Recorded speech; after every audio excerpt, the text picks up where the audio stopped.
오늘 어린이날입니다. 우리 아이들이 얼마나 귀한지 다시 한번 생각하는 날 되면 좋겠고요. 또한 부모로서의 역할을 잘 감당할 수 있기를 간절히 축원합니다. 에베소서는 하나님의 백성들이 어떤 세계를 만들어 가느냐 하는 그런 말씀이 나와 있습니다. 그래서 에베소서는요, 1장에 보면 우리가 구원받은 것은 성부 하나님, 성자 하나님, 성령 하나님이 함께 역사해서 우리를 구원하셨다 하는 그런 내용이 나와 있습니다. 2장에서는 우리는 오직 하나님의 은혜로 믿음으로 말미암아 구원을 받았고, 구원을 받았다는 것은 이제 유대인과 이방인의 가운데 있었던 담이 허물어진 것이고 우리는 드디어 하나 되었다, 그런 말씀이 나와 있습니다. 3장에는 믿는 사람들은 하나님의 모든 충만한 것으로 충만하게 되도록 만들어졌기 때문에 그 하나님의 사랑으로 충만한 삶을 살게 된다 하는 그런 내용이에요. 4장부터는 이제 적용하는 그런 말씀이 나오죠. 이렇게 구원받은 우리는 어떻게 사는 것이냐 5가지를 얘기합니다. 그래서 4장에서는 2가지를 먼저 얘기하죠. 그래서 너희들 주 안에서 하나 되어서 살아라 하는 말씀과, 두 번째는 이제 옛사람을 벗어버리고 새 사람을 입어서 날마다 거룩한 사람이 되라 하는 2번째 말씀 나오고요. 5장에 들어가서는 세 번째로 너희들이 사랑 안에서 행하라 이런 말씀이 나와요. 그리고 너희들은 빛의 아들 되었으니까 빛의 아들답게 살아라, 거기 4번째고요. 5번째는 무엇보다도 성령의 충만함을 받아서 살아가라, 5번째 말씀이 나오면서 성령으로 충만해지면 어떤 일들이 벌어지느냐, 가정에서 부부 사이에 문제가 해결되고 부부가 완전히 사랑해서 하나 될 수 있고, 가정에서 부모와 자녀의 관계가 회복될 수 있고, 그래서 천국 같은 가정이 되고, 일터로 나가서는 직장 상사와 하급자 사이에 있어서 서로 평안과 그런 기쁨이 넘치는 아름다운 관계가 된다. 그래서 성령 충만하면 천국을 이룰 수 있다 하는 것을 보여주는 겁니다. 그런데 거기에 방점을 찍는 내용이 뭐냐면, 이런 하나님의 세계를 가장 싫어하는 원수 마귀가 있다. 너희들이 하나님의 전신갑주로 부장을 해서 마귀를 대적하면 그 아름다운 세계를 이루어갈 수 있다. 이것이 에베소서 전체의 내용입니다.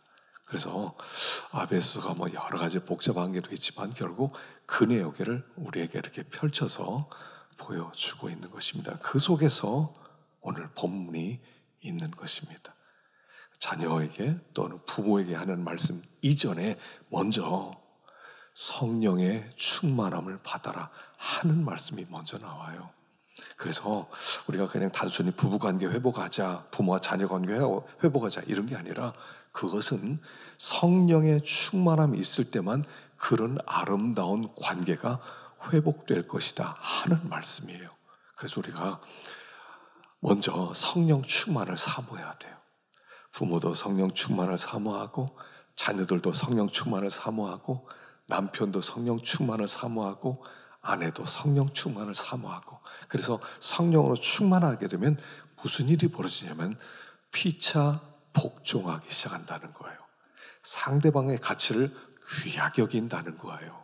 그래서 상대방이 얼마나 소중하냐, 자식이라고 우습게 여기는 게 아니라, 자식도 어린 이, 여러분 어린 이라고 하는 게 뭐죠?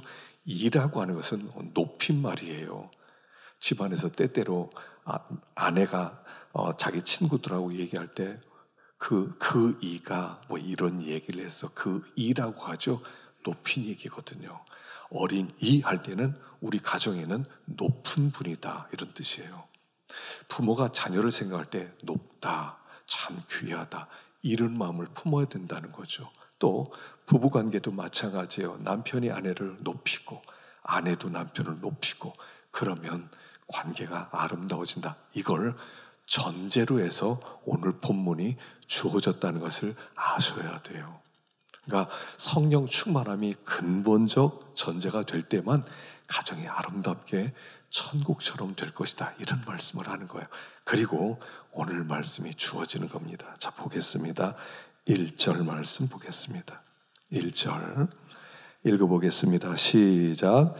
자녀들아, 주 안에서 너희 부모에게 순종하라. 이것이 옳으니라. 예, 자녀들아, 주 안에서 부모에게 순종하라.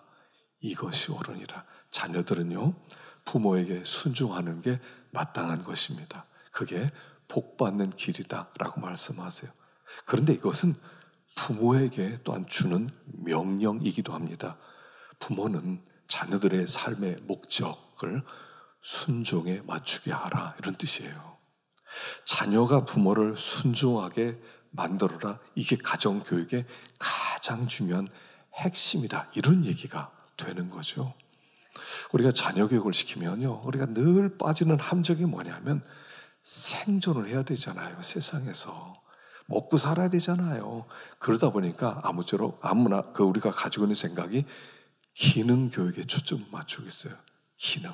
얘들아, 먹고 살려면 말이다, 공부 잘해야 돼. 대학 들어가야 돼. 좋은 직장 들어가야 된단다. 그래 네가 먹고 살 수가 있어. 그리고 하나님은 그 나중이야. 이렇게 하나님을 밀어버리죠. 굉장히 어리석은 일이라는 거죠.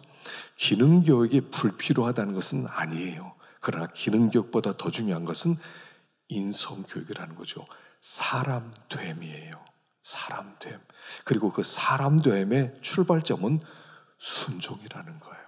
그래서 우리 아이들이요, 순종하는 자녀로 기르라는 겁니다.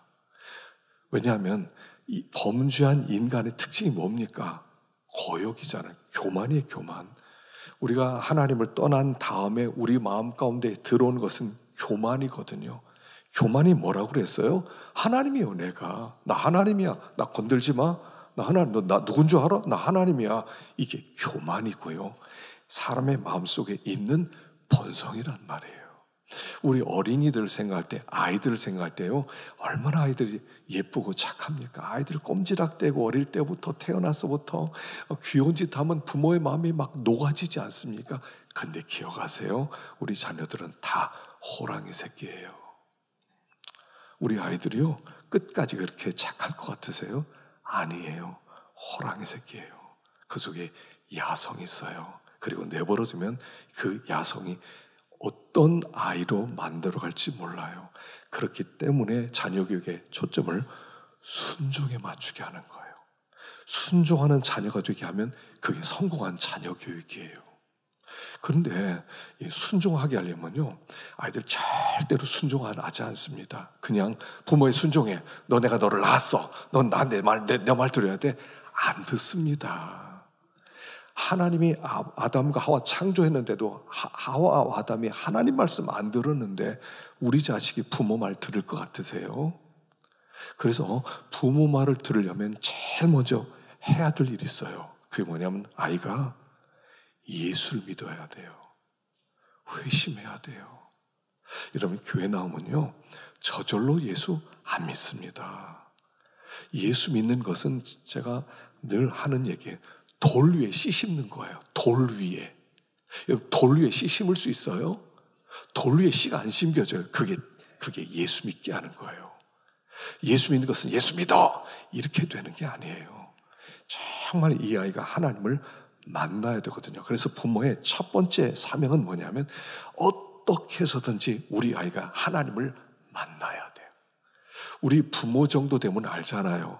인생 살아보니까 알잖아요. 눈에 보이는 게 전부입니까? 여러분, 눈에 보이는 게 이 세상을 지배합니까? 아니에요. 이 세상을 지배하는 것은요, 눈에 보이지 않는 것들이에요. 눈에 보이지 않는 분이 이 땅을 이끌어가는 거예요. 그거 조금만 생각하면 알아요. 내가 노력해서 됩니까? 내가 수고한다고 그걸 다 먹게 됩니까? 이 역사가 그렇게 만들지 않거든요. 그러니까 우리 자녀들이 그 하나님을 만날 수 있도록 하여간 가진 노력을 다해야 돼요.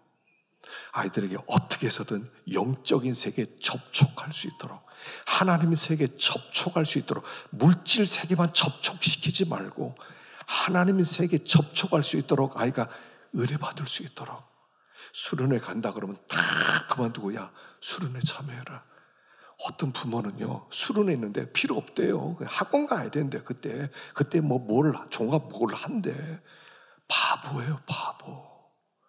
여러분, 예수 안 믿으면요 그 인생은 결국 비참해지는 겁니다. 하이델베르그 유리문답 1번이 이거예요. 예수를 안 믿는 것이 얼마나 비참한 일인가를 알게 되는 것. 그게 예수 믿는 거예요. 생각해 보세요. 하나님 모르고 예수 모르고 열심히 일합니다. 나름대로 성공을 했습니다. 돈도 많이 벌었습니다. 사회적 명망도 쌓았습니다. 그리고 나서 나중에 죽어버렸어요. 근데 지옥 갔어요. 세상에 이렇게 비참한 사람이 어디 있어요? 예수 안 믿는 건 비참한 겁니다. 아이가 이걸 알도록 영적인 세계에 접촉시키도록 영적인 세계에 노출을 시켜주셔야 돼요. 이게 부모의 첫 번째 역할이라고요. 하나님을 만나고 나서야 순종을 배울 수 있거든요. 예수 믿게 하셔야 됩니다. 예수만 믿으면요 그다음부터는 순종하지 마라 그래도 아이가 순종하기 시작해요. 요즘 불효자들 얼마나 많습니까? 가정의 문제 얼마나 많습니까? 예수 믿게 하셔야 돼요. 다른 것 다 제치더라도. 여러분 죄송한 얘기지만 대학 1년 늦게 가도 괜찮아요. 나이 들어보니까 어떠세요? 대학 1년 늦게 간 거, 2년 늦게 간 거, 그럼 엄청난 흉이 됩니까? 그것 때문에 내 인생 행복이 막 헝클어졌나요? 빨리 성공하지 못한 것이 그렇게 한스러우세요? 빨리 성공하면 망하는 길이라고 그랬죠. 소년급과는 망하는 길이라고 그랬어요. 일찍 성공시키지 마세요. 일찍 돈 많이 벌게 만들지 마세요. 하나님을 못 만납니다. 하나님 만나게 하는 것이 가장 중요한 거예요. 그럼 끝난 겁니까? 하나님 만났어. 은혜 받았어요. 너무 좋아요. 우리 아이가 어떤 날 이렇게 수련을 갔다 오더니 막 엄마 아빠 오더니 나 방언 받았어 그러더니 막 방언을 막 하는 거예요. 새 아이 같아. 그렇다고 해서 끝납니까? 아니에요. 하나님을 만났지만 그 다음에 또 문제가 있어. 이 아이의 신앙이 자라나야 돼요. 그래서 첫 번째는 예수 믿게 하는 게 첫 번째. 그리고 그 믿음을 지키도록 만들어주는 거. 그래서 고등학교 때까지 하나님 만나서 신앙 잘 자도록 도와줘야 돼요. 그렇지 않으면 대학 들어가서 다 떠나요. 하나님 다 떠납니다. 왜요? 이 세상의 잡초가 우리 아이를 뒤엎거든요. 잡초가 이 아이를 뒤엎어서 자라지 못하게 해요. 마음밭에 비유해 보면 씨가 길가에 떨어지고 돌밭에 떨어지고 가시덤불에 떨어지고 자라다가 숨이 막혀서 자라지 못하고 죽는다고 그러잖아요. 그래서 아이가 잘 자랄 수 있도록 이 성장할 때까지 잘 붙들어줘야 돼요. 우리 큐티하자, 예배드리자, 성경 읽자, 성경 암송하자, 찬송 부르자, 우리 1박 수련회 가자 이런 거요. 캠핑도요. 그냥 캠핑 가지 마세요. 예배드리는 캠핑을 가세요. 가서 밥도 해 먹고 바베큐 다 좋아요. 가서 예배드리는 시간이 꼭 있어야 돼. 밥만 먹으려고 그래. 밥만 먹는 게 뭐 캠핑이에요. 캠핑 나가시면 예배도 드리고 성경도 암송하고 퀴즈도 내고 상도 좀 주시고요. 아이들로 하여금 믿음이 잘 자라도록 돕는 일, 이게 부모의 두 번째 역할인 거예요. 제가 예전에 기도원에다가 감나무를 10그루를 심어놨거든요. 심어놓고선 거기 매일 가서 물 주고 살펴보았어요. 어느 날 싹이 나더라고요. 와, 싹이 나네. 드디어 자라는구나. 됐다. 그리고 잊어버렸어요. 지가 잘 자라겠지. 그리고요, 다 잊어버리고 딴 일하다가 가을쯤에 그 감나무 어떻게 될지 한번 가보자 그랬더니 흔적도 없어졌어요. 가서 막 그 잡초들 막 우거진 걸 보니까 이 감나무가 어떤 건 말라 비틀어 죽었고요. 어떤 거는 구부러졌어요. 이렇게 살아보려고 발버둥을 치는 거예요. 막 햇빛을 보려고. 근데 그 위에 칡너쿨이 덮고 잡초가 우거지고 이게요, 숨을 못 쉬어서 죽어가는 거예요. 너무 안타까웠어요. 8그루는 죽고 2그루 남았더라고요. 지금도 2그루 남아있어요. 아이들 믿음이요, 잘 도와주셔야 돼요. 믿음으로 살자. 믿음으로 사는 건 행복한 거다. 하나님을 바라보자. 이걸요, 아이들을 어느 정도 자라서 적어도 이 칡노쿨 이길 정도 될 때까지 길러주셔야 돼요. 이게 나이 많이 먹을 때까지 계속 도와주셔야 돼요. 어떤 때는 나이 30 될 때까지 계속 찔러줘야 돼요. 예수 믿고 있냐? 큐티하냐? 기도하냐? 요새 예배 잘 드리냐? 요새 11조 드리고 있느냐? 계속 물어보셔야 돼요. 그래서 아이가 어느 정도 되면 안심이다, 이렇게 되는 거예요. 순종이라고 하는 가장 중요한 가치, 그러려면 예수를 믿어야 되고 믿음이 자라나야 된다 하는 얘기입니다. 자, 2절 보겠습니다. 2절 시작. 내 아버지와 어머니를 공경하라. 이것은 약속이 있는 첫 계명이니 이로써 내가 잘되고 땅에서 장수하리라. 내 아버지와 어머니를 공경하라. 여러분, 이 공경이라는 단어가요, 원래 어떤 단어로 나오면 티마오란 이런 단어인데, 이 티마오란 단어는 뭐냐면 무게를 재봐라 이런 뜻이에요. 무게를 재봐라. 이 세상에 많은 사람이 있다. 80억 인구가 있다. 그럼 다 무게를 재봐라. 너의 어머니, 아버님처럼 무거운 분이 있는가를 재봐라, 이런 뜻이에요. 그럼 이게 원래 하나님께 대하였을 때 영광이라는 단어를 썼잖아요. 영광. 영광은 뭐라고 그랬죠? 무겁다, 이런 뜻이라고 그랬죠. 하나님은 영광의 하나님입니다 그럴 때 나의 인생의 가장 무거운 분입니다. 가장 귀한 분입니다. 그래서 그분은 절대로 내 마음 중심에 있어야 되는 분입니다. 그래서 그분에게 나의 모든 영광, 나의 모든 찬송과 존귀와 높임을 그분에게 올려드리는 거, 바로 이걸 얘기했죠. 근데 이게 인간에게 드려질 때는 인간은 영광이라고 하지 않고요, 공경이라는 단어를 쓰는 거예요. 재보니까 제일 무거워요. 부모는 어떤 존재죠? 하나님이 우리를 창조하실 때 하나님이 직접 막 흙을 빚어서 만든 게 아니라 부모를 통하여 나를 만들었어요.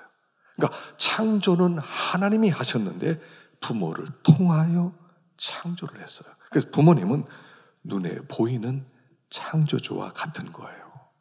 나를 있게 한 분. 그분은 이 땅에 수많은 사람들이 있지만 누구와도 비교할 수 없는 가장 존귀한 분이다. 이걸 알고 그분을 기쁘시게 해드리고 또 그분의 말씀을 순종하는 것, 이걸 공경이라고 하는 거예요.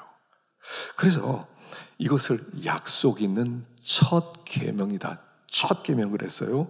물론 10계명 중에서 인간에 대한 5계명에서 10계명 사이에 첫 번째가 부모 공경해라, 살인하지 마라, 간음하지 마라, 도적질하지 마라, 거짓말하지 마라, 이렇게 나오니까 첫 번이라고 하는 의미도 있지만 이 첫이라고 하는 건 가장 중요한 계명이다, 이런 뜻이에요. 부모 공경하는 것은 가장 중요한 명령이에요.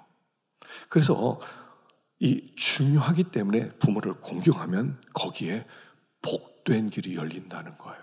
이 복된 길이 열린다는 건 뭐냐면 잠언 30장 17절의 다른 뜻이에요. 보겠습니다. 잠언 30장 17절 읽어보겠습니다. 시작. 아비를 조롱하며 어미 순종하기를 싫어하는 자의 눈은 골짜기에 까마귀에게 쪼이고 독수리 새끼에게 먹히리라. 자, 부모를 조롱하면, 아비 조롱, 어미 순종하기를 싫어하는 자의 눈은 골짜기에 까마귀에게 쪼이고 독수리 새끼의 밥이 될 것이다. 와, 이런 말씀이 다 성경이에요. 부모를 공경하지 않으면 너는 저주다, 이런 말씀. 저주다. 너는 까마귀에 네 눈 뽑히게 될 거고 네 몸뚱아리는 독수리 새끼의 밥이 될 것이다, 이런 뜻이에요. 이게 왜 그래요? 자, 이 세상에서 하나님 다음으로 나를 사랑하는 분은 부모님이세요. 그런 얘기 있잖아요. 자식이 부모 꼴보기 싫다고 다른 도시에 가서 차 타고 가서 부모님을 버리고 치매 걸렸다고 버렸어요. 그리고 나서 그냥 돌아왔어요. 살든 말든. 그런데 부모가 경찰서 가서는 자기 아들 얘기도 안 하고 주소 얘기도 안 한대요. 왜요? 자식이 해를 받을까 봐, 욕먹을까 봐. 차라리 내가 죽지. 이게 부모 마음이에요. 부모는요, 자식을 너무너무 사랑합니다. 그래서 부모가 하는 말은 사실은 잔소리라고 하지만 그게 얼마나 귀한 얘기인지 몰라요. 때때로 부모님이 얘기하죠. 얘야, 학교 가면 친구들 골라서 좀 사귀어. 야, 도로 건너갈 땐 좌우 잘 살피고 꼭 횡단보도로 좀 걸어가. 야, 친구들하고 사이좋게 지내. 여러분, 이거 어렵습니까? 편해요, 쉬워요. 근데 이게 생명의 길이라는 거예요. 예전에 어떤 교수가 외국에서 학위를 마치고 돌아왔습니다. 박사학위를 받고 돌아왔어요. 부모님께 왔습니다. 거기 갈 때마다 부모님이 꼭 얘기하더래요. 얘야, 차 조심해라. 우리나라 차가 많단다. 이런 생각도 들어요. 아니, 내가 몇 살인데 차 조심하라고 내가 어린애인 줄 알아. 근데 나중에요, 급하게 그 위에 뭐죠? 위에 있는 거, 그거 위로 올라가야 되는데 아래로 지나가다 사고 나서 죽었다는 거예요. 여러분, 쉬워요. 예전에 이런 책이 있었어요. 내가 알아야 될 모든 것은 유치원 때 배웠다. 여러분, 유치원 때요, 진짜 중요한 얘기 다 배웠습니다. 좋은 유치원 나와야 돼요. 저는 유치원을 못 나왔어요. 자, 유치원 때 하는 얘기 간단한 얘기예요. 근데 그게 인생이 가장 중요해요. 우리 부모님이 늘 하는 얘기예요. 부모님 말씀 들었더니 좋은 길이 열리고요. 부모님 말씀 안 들었더니 골짜기로 내려가는 길을 가더라는 거예요. 우리 부모님은 인생을 다 살아봤어요. 너무나 하면 산전수전을 다 겪었어요. 너 어떻게 하면 고통을 당하고 어떻게 하면 아픔을 당하고 어떻게 하면 후회하는지 다 알아요. 그 길 좀 피하게 하고 싶어요. 얘야, 살아보니까 이랬더니 내가 너무 큰 아픔을 겪었구나. 그리로 가지 말고 이리로 가라. 그랬더니 부모를 조롱해요. 그러니 그가 가는 길 어떤 길이겠냐는 거예요. 골짜기 길인데 거기서 까마귀를 만나게 된다는 얘기예요. 그래서 첫째 계명, 가장 중요한 계명이다. 그래서 부모는 우리에게 어마어마한 축복으로 주신 분이에요. 자녀에게 부모가 있다는 것은 엄청난 도서관이 하나 있는 것과 똑같아요. 엄청난 지혜 덩어리가 있는 것과 똑같아요. 그분의 말만 들으면 우리 앞길이 참 복된 길이 열리는데 부모를 무시하면 골짜기로 내려갈 수밖에 없다 하는 얘기예요. 그래서 부모를 공경하라. 이것이 약속 있는 첫 계명이니 너에게 축복으로 주신 분이 부모님이니까 그 말씀을 잘 순종하라. 너 복되게 될 거다. 부모 말씀만 잘 들어도요, 복된 미래가 있다는 것을 가르쳐 주는 거죠. 4절 보겠습니다. 4절 시작. 또 아비들아, 너희 자녀를 노엽게 하지 말고 오직 주의 교훈과 훈계로 양육하라. 자, 아비들아 이렇게 얘기해요. 아비들아, 어미들아 이런 게 아니라 아비들아. 왜냐하면 아버지가 자녀 교육의 중요한 핵심이라는 것을 가르쳐 주는 거죠. 엄마에게 맡기지 말라는 거예요. 아빠도 자녀 교육에 책임을 지라는 거예요. 근데 자녀를 노엽게 하지 마라. 자녀 노엽게 하지 마라. 자녀를 왜 노엽게 하죠? 왜냐하면 부모가요, 부족해서 그래요. 우리가 완성품이 아니잖아요. 우리가 믿음이 막 이렇게 성장한 성자들이 아니잖아요. 그런데 아주 이제 겨우 한 30대 되어서 이제 철 모르는데 결혼을 해서 아이를 낳았어요. 그러니까 아이를 노엽게 할 수밖에 없지요. 그래서 노엽게 하지 말라는 것은 부모에게 너희들의 믿음이 좀 자라야 된다는 것을 우리에게 간접적으로 말씀하고 있는 거죠. 얘들아, 너희들의 믿음이 좀 자라나야 된다. 그래서요, 비행 청소년 뒤에는 문제의 부모가 있다는 거예요. 부모가 믿음이 있는데 자녀가 믿음이 없다? 그런 일도 없지는 않지만 아주 드물다는 거예요. 문제 아이 뒤에는 문제 부모가 있는 거예요. 근데 문제 부모의 특징은 뭡니까? 노엽게 해요. 아직 덜 익었으니까. 나는 못하면서 아이에게 하라고 명령 내리고, 또 어떤 때는 판단을 잘못해서 아이들에게 불공평하게 대하는 거죠. 불공평하게 대해요. 우리가 세상 살아가면서 언제 노여워합니까? 불법이 막 이렇게 시행되면 얼마나 분노가 일어납니까? 의분이라는 게 있잖아요. 아이도 똑같아요. 아이, 여러분 모른다고 생각하지 마세요. 아이는 짐승이 아니에요. 아이도 기억력이 있고요. 아이도 생각하고요. 양심이 있고요. 판단하고요. 가슴에 새겨져요. 여러분 어렸을 때 있었던 일을 잊어버리셨어요? 다 기억하고 있어요. 우리 부모님이 했던 일들 다 기억하고 있어요. 했던 말 다 내가 그냥 화나서 했지만 그 말이 아이들 심령에는 그냥 돌로 새겨지세요. 다 새겨졌다고요. 그 분노가 일어나요. 우리가 믿음 없을 때 자녀를 돌보면요, 아이들 속에 분노를 심어주는 거예요. 그리고 이 분노는 자라기 시작해요. 여러분, 우리 아이는 착해요. 되게 부모는 그렇게 말해요. 우리 자는 진짜 착해요. 원래 착해요. 아유, 몰라서 그래요. 학교 가서 하는 말을 들어보세요. 몰래 가서 들어보세요. 아이들이 뭐 하고 다니는지 인스타에 한번 들어가 보세요. 그러면요, 애들 정치가 나와요. 아니, 저런 말을 하고 다녀? 저런 일을 하고 다녀? 이렇게 된다니까요. 아이들 속에 분노가 자라고 있어요. 분노. 근데 그걸 자기가 힘이 없을 땐 절대로 보여주지 않아요. 청소년 때는요, 물론 때때로 막 이렇게 부딪히기도 하지만 어떤 때 숨겨놔요. 그리고 자기가 힘이 생기면 그러면 이게 한번 폭발을 하거든요. 이 분노가 폭발을 해요. 그러면요, 걷잡을 수 없다니까요. 여러분, 성경에 압살롬이라는 아들이 나오죠. 압살롬.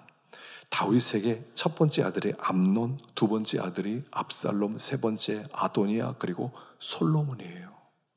자, 그런데 암논은 황태자입니다. 근데 이 황태자인 암논이 어느 날 배다른 여자 동생 다말이라는 여자 동생이 있었어요. 너무 예뻐. 그래서 너무 예뻐서 막 병이 날 지경이야. 그러니까 다윗이 보고, 야, 너 왜 이렇게 왜 병이 났냐? 그러니까 그냥 다른 얘기 안 하고 다말이 자기 방에 와서 과자 하나 구워주면 내가 나을 것 같아요. 그냥 그렇게 얘기하니까 다윗은 아무 생각 없이, 그래, 다말, 너 오빠 한 대 가가지고 거기서 과자 좀 하나 구워라. 그랬더니 과자를 굽고 가져왔을 때 그 사람들 다 보내고 자기 여동생을 강간을 해요. 배다른 여동생이에요. 다말이 막 통곡을 하잖아요. 그랬는데 그 소문 몰랐겠어요? 다윗이 이렇게 했다는 거 몰랐겠습니까? 그런데 황태자니까 왕이 됐는데 지장되면 어떻게 그냥 입 다물고 있어. 그러니까 지나가요. 근데 이 다말이라는 여동생의 친오빠가 있어요. 그가 둘째 아들 압살롬이에요. 그 압살롬이 그 얘기를 들어요. 우리 아버지 다윗이 어떻게 처리하나 보자. 아무 일 처리를 안 해줘요. 분노가 쌓이죠. 2년쯤 지난 다음에 이 압살롬이 생일을 맞게 됩니다. 그리고 자기 아버지 다윗에게 가서, 아버지, 내가 잔치인데 아버지 좀 오셔서 함께 축하해 주세요. 그러니까, 야, 내가 거기까지 뭐 가냐, 바쁜데. 그리고 내가 가면 거기 있는 신하들이 얼마나 힘들어지겠냐. 야, 나 안 갈 테니까 너희들끼리 해. 그러니까 압살롬이, 그러면 아버님 대신 황태자는 암논이라도 보내주세요. 이러는 거예요. 그래, 알았어. 암논, 네가 축하해 주러 가라. 그리고 암논이 아무 생각 없이 그 잔치자로 옵니다. 그리고 그 자리에서 압살롬이 형을 죽여버립니다. 그리고 도망치게 되죠. 아버지가 다윗이 화가 났습니다. 뭐 어떡하겠습니까? 알고 보니까 옛날 그때부터 있었던 일이에요. 그리고 나중에 돌아오게 되죠. 화해하게 됩니다. 왜냐하면 암논 죽었으니까 다음에 왕이 압살롬밖에 없어요. 돌아왔어요.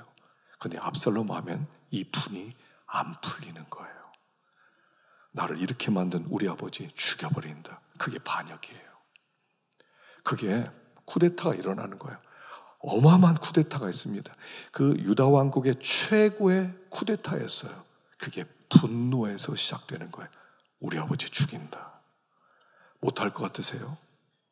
여러분, 우리나라에 존속살인이 얼마나 많은 줄 아세요?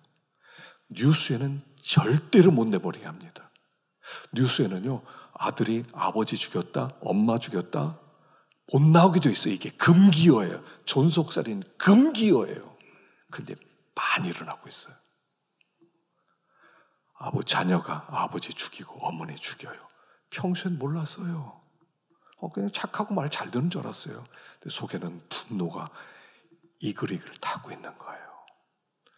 하나님이 보호하지 않았으면 다윗은 압살롬에게 죽임당했을 겁니다. 왜요? 분노 때문이에요. 여러분 자식 착하세요? 다시 보세요. 안 착해요. 제발 좀 제대로 보세요. 안 착해요.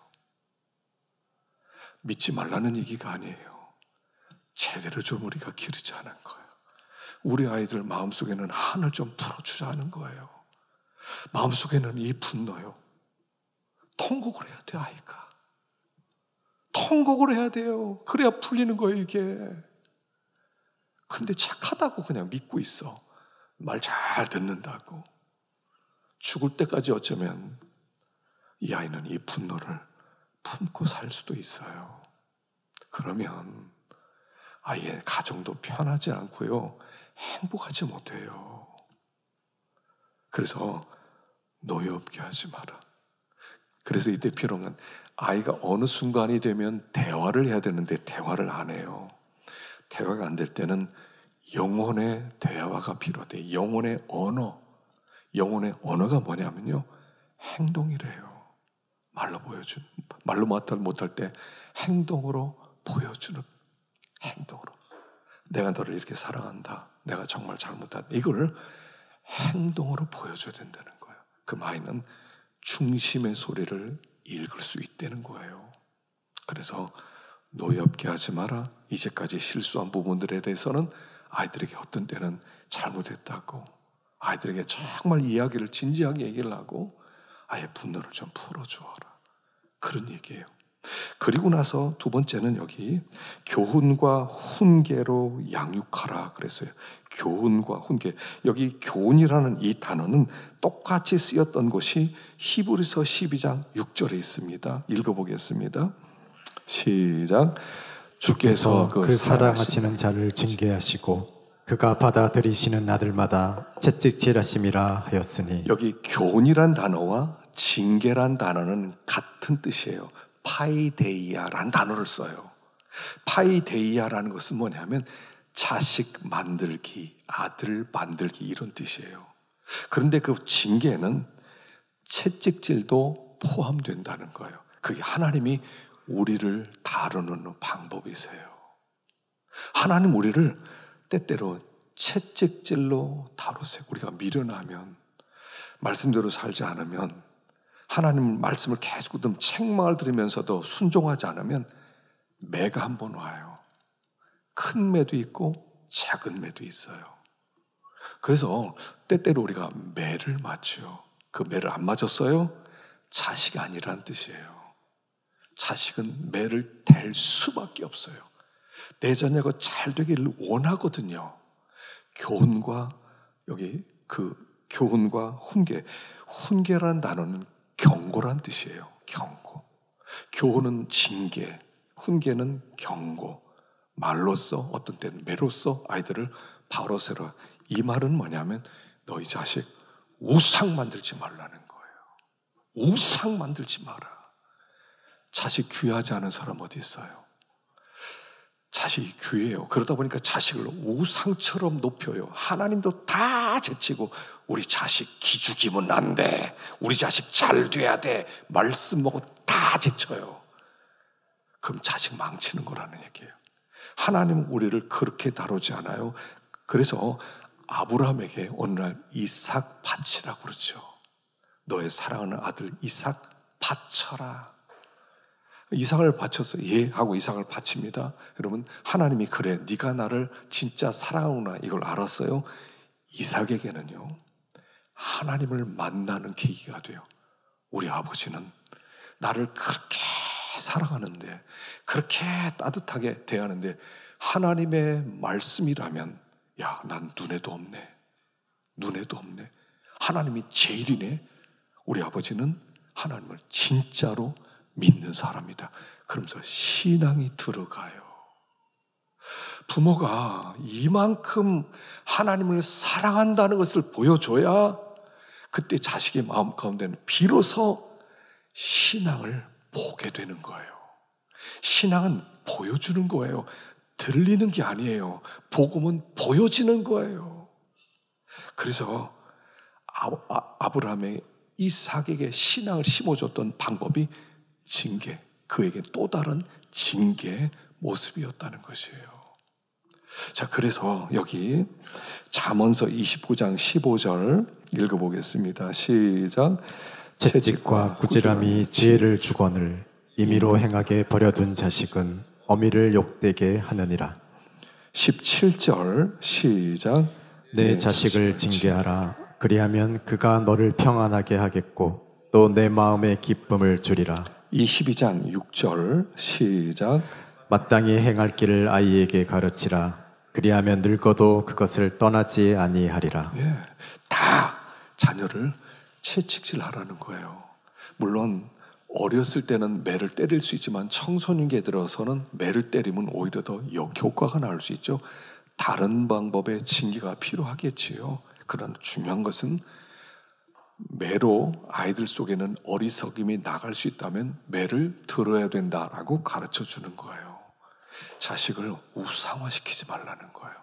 하나님보다 더 위에 두지 말라는 거예요. 자유방임으로 내버려 두지 말라는 거예요. 아이들은 다 그 속에 어리석음이 있어요. 자녀들 간섭하면서 키우셔야 됩니다. 내버려 두면 100% 하나님 떠나지, 내버려 두면 저절로 예수 믿게 될 것 같아요.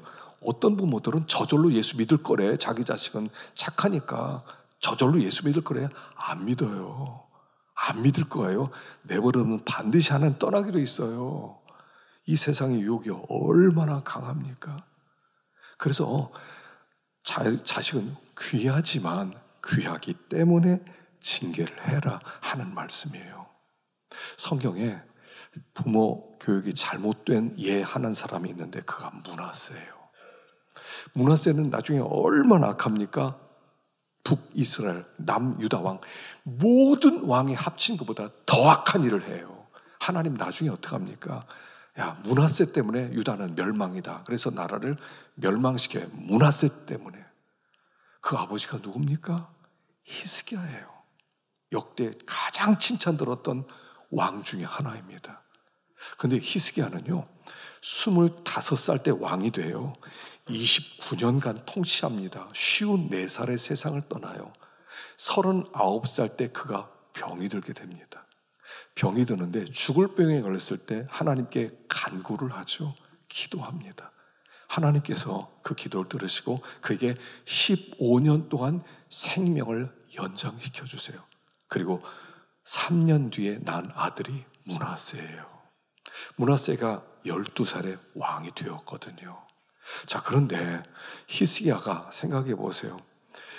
15년 동안 생명을 연장받고 그때 아이를 낳았으니 이 아이가 얼마나 소중했겠어요. 므낫세.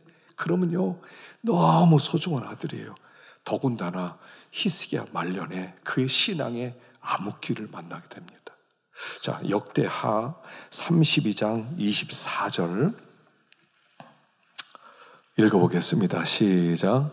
그때 히스기야가 병들어 죽게 되었으므로 여호와께 기도하매 여호와께서 그에게 대답하시고 또 이적을 보이셨으나 히스기야가 마음이 교만하여 그 받은 은혜를 보답하지 아니하므로 진노가 그와 유다와 예루살렘에 내리게 되었더니 히스기야 말년에요 암흑기를 만나게 됩니다.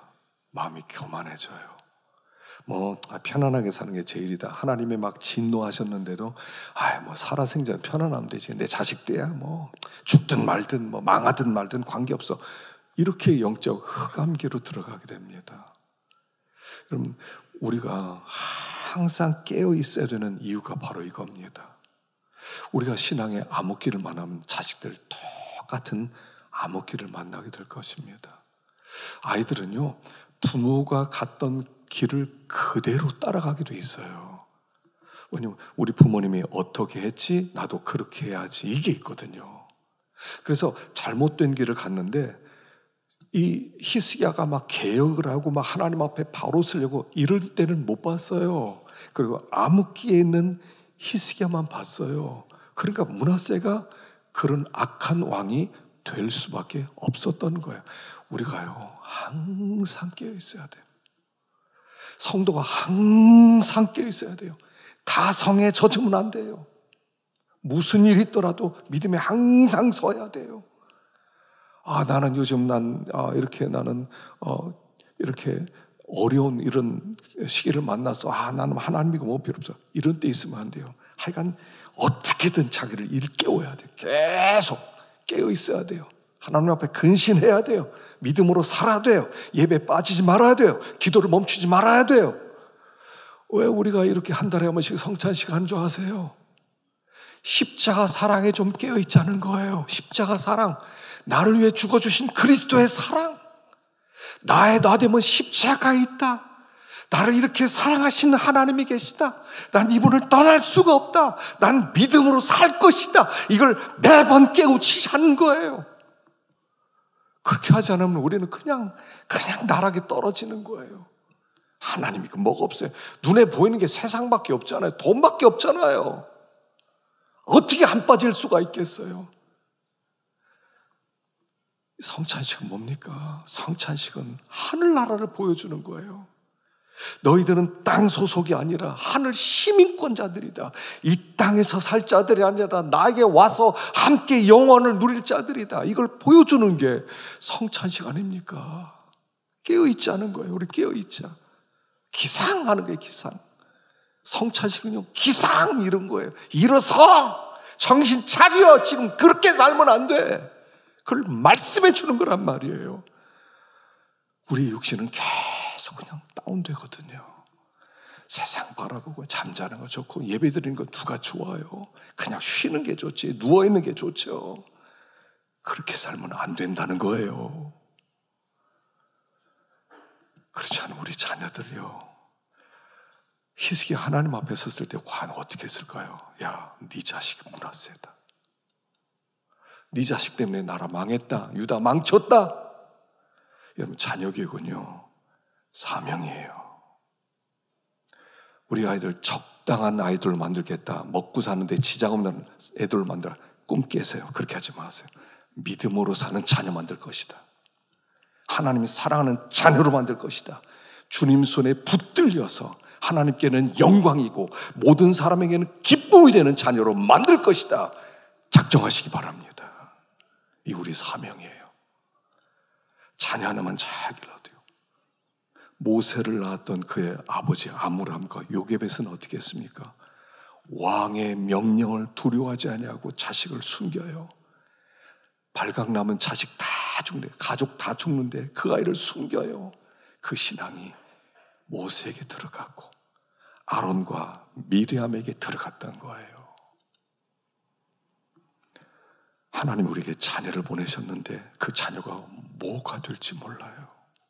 복된 자녀, 하나님께 영광이 되는 자녀, 하나님을 영화스럽게 드리는 그런 존귀한 자녀 될 수 있기를 간절히 축원합니다. 기도하겠습니다.